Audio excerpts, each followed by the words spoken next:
Hi friends, welcome to the session. Today in this session we are going to see the flow. The vehicle contains freight unit.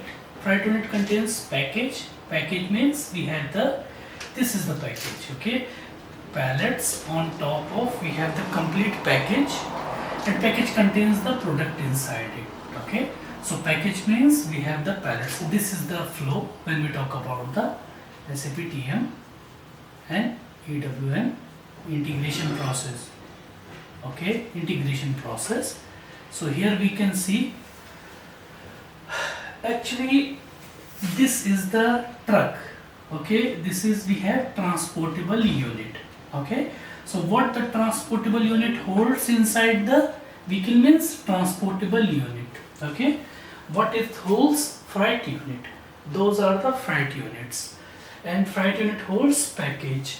Packages, this we consider pallet, or this entire full pallet, full HU we consider as a package. Package holds products, okay. This is the flow, basic flow, okay. Thank you guys, see you again.